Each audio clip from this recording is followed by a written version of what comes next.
대림절 네 번째 주 오늘의 말씀 요한계시록 3장 22절 말씀입니다. 귀 있는 자는 성령이 교회들에게 하시는 말씀을 들을지어다. 아멘. 오늘은 아멘 아멘이라는 말씀으로 은혜 받도록 하겠습니다. 귀 있는 자는 성령이 교회들에게 하시는 말씀을 들을지어다. 오늘은 요한계시록 3장 22절 말씀으로 제목을 아멘 아멘이라는 제목으로 말씀을 전하겠습니다. 저는 최근에 이 세상이 요한계시록에 기록된 말씀대로 흘러가고 있다는 것을 좀 깨닫고 요한계시록을 집중해서 읽었습니다. 그래서 그 읽은 말씀을 토대로 깨닫게 된 것을 잠시 나누겠습니다. 요한계시록은 예수님의 12제자 중에 사도 요한이 기록했다고 알려져 있습니다. 기독교인들을 핍박하는 그 로마 정부의 그 박해로 사도 요한이 반모섬에 갇혀 있을 때 그때 나이가 아마 추정 90살 정도라고 하는데 그때의 반모섬에서 하나님의 그 환상과 계시를 기록한 것이 요한계시록이라고 합니다.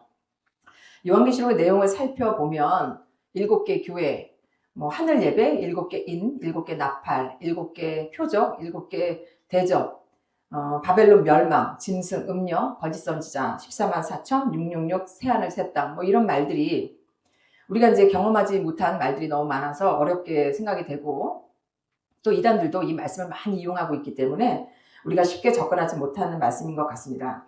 그러나 요한계시록은 그때 당시 그 로마 황제 도미티아누스를 황제가 아닌 신으로 섬겨했던 그 기독교인들의 그 엄청난 박해로 힘들어했던 그 기독교인들을 위해서 예수님께서 위로의 말씀을 주시려고 사도 요한에게 요한계시록을 기록하게 하신 것입니다. 그래서 요한계시록을 5복음서라고 부르기도 한답니다. 마태, 마가, 누가, 요한, 요한계시록. 왜냐하면 요한계시록은 그 마지막 때의 예언과 심판에 관한 말씀이기도 하지만 다른 복음서 못지않게 예수 그리스도에 대해 자세하고 풍부한 표현을 하고 있기 때문에 복음의 엑기스라고 부르기도 한답니다. 그래서 요한계시록 1장을 보면 성령께서 사도 요한에게 아시아에 있는 에베소, 서머나, 버가모, 두아디라, 사데, 빌라델비아, 라오디게아 이 7개의 성령이 주시는 말씀을 편지로 보내라고 합니다. 그래서 사도 요한이 각 교회에 편지를 보낼 때에 예수님이 어떤 분인지, 어떻게 예수님을 깊고 심오하게 표현했는지 그 잠시 말씀을 잠깐 나누겠습니다. 그 7개 중에 첫 번째 에베소 교회는 오른손에 있는 7별을 붙잡고 7 금초대 사이를 거니시니가 이르시되라고 예수님을 표현했고 서머나 교회는 처음이며 마지막이요 죽었다가 살아나시니가 이르시되 버가모 교회는 좌우에 날선 검을 가지시니가 이르시되 두아디라 교회는 그 눈이 불꽃 같고 그 발이 빛난 주석과 같은 하나님의 아들이 이르시되 사대 교회는 하나님의 7 영과 7 별을 가지시니가 이르시되 빌라델비아 교회는 거룩하고 진실하사 다윗의 열쇠를 가지시니 곧 열면 닫을 사람이 없고 닫으면 열 사람이 없는 그가 이르시되 라오디게아 교회는 아멘이시오 충성되고 참된 증인이시오 하나님의 창조의 근본이시니가 이르시되라고 되었는데 이 요한계시록에는 천국에 계신 그 예수님에 대한 그 빛나고 주옥 같은 그 상징적이면서도 다양한 그 풍부한 표현이 많다는 것에 굉장히 놀라운 말씀인 것 같습니다. 그리고 이 마지막 라오디게아 교회에 보내는 예수님이 하나님의 아멘이라고 표현이 되어 있는데 하나님의 아멘이 바로 예수님이라는 것입니다. 참 이 말씀이 너무 놀랍지 않습니까? 하나님의 아멘이 바로 예수님이라는 것입니다. 그래서 우리가 기도를 끝날 때나 정말 마음에 감동이 올 때 아멘 하지 않습니까? 바로 이 아멘이 히브리 말로 진심으로 그렇게 되기를 바랍니다 라는 그런 뜻이지만 예수님이 하나님의 아멘이라고 표현되어 있는 것은 더 깊은 의미로 이 아멘이 예수님이고 예수님의 호흡이고 우리가 아멘할 때 그냥 아멘에서 끝나는 것이 아니라 이 아멘이 우리 속에 들어올 때 믿음을 주시고 또 치유를 주시고 기적을 주시는 것은 아멘이 곧 예수님이기 때문에 가능한 것 같습니다. 그래서 아멘에 절대로 인색하게 하지 마시고 어떤 기도나 어떤 간증이나 어떤 찬양이나 또는 어떤 설교가 공감이 갈 때 입을 꼭 다물지 마시고 진심으로 아멘 아멘 하시면 하나님의 응답과 역사하심과 치유하심과 만지심이 있을 줄 믿습니다. 이 사도 요한이 보낸 편지 내용을 살펴보면 서머나 빌라델비아 교회는 칭찬이 있고 나머지 교회는 책망의 말씀이 있습니다. 이 7교회는 어떤 특정 교회가 아닌 전 세계의 교회에 해당이 된다고 할 수 있을 것입니다. 우리 이레교회도 이 7교회에 속할 것인데 이 교회는 우리 자신이기 때문에 우리 자신의 모습을 보고 내가 칭찬받고 있는지 또는 책망받고 있는지 나 자신을 살펴보는 저와 여러분 되기를 바라겠습니다. 어떤 교회는 칭찬하고 어떤 교회는 책망하지만 요한계시록 2장 3장의 말씀을 자세히 살펴보면 동일하게 한결같이 주시는 그 겉면의 말씀이 있습니다.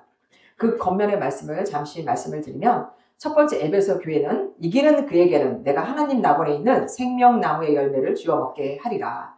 서머나 교회는 이기는 자는 둘째 사망의 해를 받지 아니하리라. 버가모 교회는 이기는 그에게는 내가 감추었던 만나를 주고 또 흰 돌을 줄 터인데 두아드라 교회는 이기는 자와 끝까지 내 일을 지키는 그에게 만국을 다스리는 권세를 주리니 사대 교회는 이기는 자는 내 하나님 성전의 기둥이 되게 하리니 라오디게아 교회는 이기는 그에게는 내가 내 보좌에 함께 앉게 하여 주기를 이렇게 말씀하시면서 그 모든 교회에 보내는 편지 마지막에는 귀 있는 자는 성령이 교회들에게 하시는 말씀을 들을지어다 라고 명령을 하고 계십니다.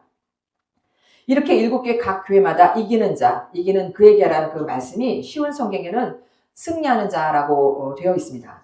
이렇게 승리하는 자에게는 영광이 있고 상급이 있다, 더 좋은 것이 있다 라고 말씀하시는 이유는 지금 로마 정부로부터 엄청난 핍박을 받는 그 기독교인들에게 희망과 소망의 말씀을 주시는 것이고 지금은 현대를 살아가는 우리 교회와 우리 자신에게도 동일하게 칭찬을 받든지 책망을 받든지 이기는 자, 승리하는 자가 되어라. 그러면 이런 상급이 있다라고 권면하시는 것입니다.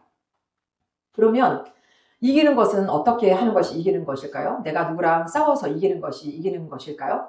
어쩌면 이 말이 맞는 말일 수가 있습니다. 누구랑 싸우냐? 바로 내 안에 욕심과 시기, 질투, 불안, 거짓, 태만, 수많은 악한 영들과 매일매일 싸워야 하지 않습니까?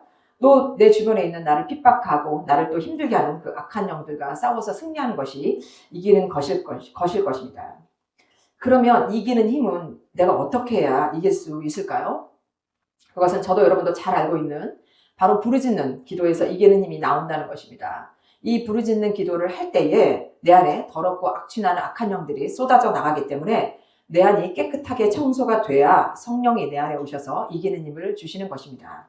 또 매일매일 소홀히 내어 찬송 드리는 것이 이기는 힘을 주시는 것입니다. 또 내가 원하면 순종하고 내가 불편하면 불순종하는 것이 아니라 아주 작은 일이든 큰 일이든 내 마음과 상관없이 순종하는 것이 이기는 힘을 주시는 것임을 저와 여러분 잘 기억하시기 바랍니다. 제가 한국에 있을 때 문구점을 했다고 여러 번 말씀을 드렸습니다. 그러면서 문구점을 하면서 참 어려운 일들이 많았습니다. 한 번은 그때가 8월 한여름이었고 우리 큰아이가 중국에 유학을 갔다가 여름방으로 한국에 잠시 들어와 있을 때였습니다. 저희는 문구점 가게를 하기 때문에 방학이면 학생들이 학교에 오지 않아서 장사가 제일 안 되는 굉장히 힘들 때였습니다. 그래서 큰아이에게 맛있는 음식을 사주고 싶었지만 현실이 그렇지 못했습니다. 가게 렌트비는 밀리고 또 큰아이의 학비도 마련해야 하고 남편은 신학교를 다니고 있었지만 부부 관계도 엉망으로 되어 있어서 제가 도저히 감당할 수 없는 상황이었습니다. 그래서 한국의 오살리 금식기도원에 3일 금식기도하러 갔습니다. 기도원에 들어간 지 3일째 되는 날 저희 문구점 근처에 새로 오픈하는 그 치킨 가게에서 선착순 줄을 서면 치킨 한 마리씩 공짜로 준다고 해서 기도원에서 이제 집으로 오는데 한여름이라 너무 덥고 배는 고프고 힘이 들어서 겨우겨우 가게로 왔습니다. 가게로 오니까 큰아이와 작은아이가 이제 할머니 집에 있다가 할머니와 함께 가게로 와 있어서 우리는 치킨을 받으러 새로 오픈하는 치킨 가게로 갔는데 벌써 많은 사람들이 와서 한참 줄을 서고 있었습니다. 그래서 우리도 공짜 치킨을 받으려고 줄을 섰습니다. 8월 한여름 뙤약볕이니까 줄을 서는데 땀은 흐르고 기운이 없어서 서 있기가 굉장히 힘들었습니다. 아이들도 조금씩 지쳐가고 있었는데 갑자기 제가 현기증이 나서 서 있던 자리에서 주저앉았습니다. 순간 주변에 사람들이 놀라서 쳐다보고 저희 시어머니는 힘들면 그냥 가게로 가서 쉬어라 라고 말씀하셨지만 치킨 한 마리 사 먹는 것도 부담스러웠던 저에게는 하나님이 주시는 선물이라고 생각해서 겨우겨우 힘을 내서 식구들과 치킨을 받아왔던 기억이 있습니다. 그리고 수개월이 지나고 이제 겨울이 되었는데 남편과 이레교회 금요 예배를 드리고 집으로 가려는데 중국에 있는 큰아이가 우리가 예배를 드리는 사이에 전화를 해서 우리가 전화를 받지 않아서 교회 식구에게 연락을 해서 엄마와 통화를 해야 되니 꼭 전화를 해달라고 했다고 합니다. 저는 순간 무슨 일이 일어났나 싶어서 이제 얼른 집에 가서 큰아이와 통화를 했습니다. 큰아이와 통화를 하는데 아이가 갑자기 울면서 엄마 미안해 그때 내가 잘못했어 라고 하는 것입니다. 큰아이의 말은 이러했습니다. 여름방학 때 공짜 치킨을 받으려고 가족과 줄을 서 있을 때 한참 사춘기 큰아이는 공짜 치킨을 받는 것도 창피한데 엄마가 땀을 흘리고 주저앉은 것을 보고 정말 속으로 창피해서 엄마를 미워했다고 합니다. 그리고 큰아이는 중국으로 갔고 이제 저와 통화하기 전에 학교 선생님들과 친구들과 예배를 드리고 기도 시간에 기도를 하는데 성령께서 이렇게 말씀하셨다고 합니다. 공짜 치킨 받으려고 줄을 섰다가 엄마의 모습을 보고 속으로 정죄한 저희 아들에게 그때 너희 엄마가 얼마나 힘든 상황이었는지 너는 아느냐? 라고 물어보셨답니다. 이 성령님의 물음에 저희 아들이 엄마 정죄한 것을 회개하고 저에게 사과하려고 저에게 연락을 했다고 했습니다. 저는 이야기를 들으면서 제가 너무 힘들어서 기도원에 들어갔지만 정말 하나님께서 저의 모든 상황을 다 보고 계셨다는 것을 우리 아들의 말을 들었을 때 순간 아찔하고 또 가슴 뭉클하고 또 정말 두려운 마음까지 들었습니다. 그래서 하나님께서는 지금 이 순간 이 예배드리는 이곳에도 우리와 함께 계심을 믿으시기 바랍니다. 오늘 요한계시록 7교에 동일하게 주시는 말씀은 바로 이기는 자, 승리하는 자입니다. 이기는 자는 하늘에 천국을 소유하고 큰 상급이 있다고 말씀하십니다. 저도 여러분도 하나님께서 어려운 순간순간 고비고비마다 이기는 힘을 주셔서 여기까지 오게 되었습니다. 그래서 미국까지 이민 오게 된 것을 새삼 감사함을 드립니다. 지금 우리는 요한계시록 끝에 마지막에 세상을 살아가고 있습니다. 그래서 마지막을 살아가는 저와 여러분은 부르짖는 기도와 또 찬송과 말씀으로 끝까지 이기고 승리하는 길을 간절히 바라겠습니다. 예, 말씀을 마치겠습니다.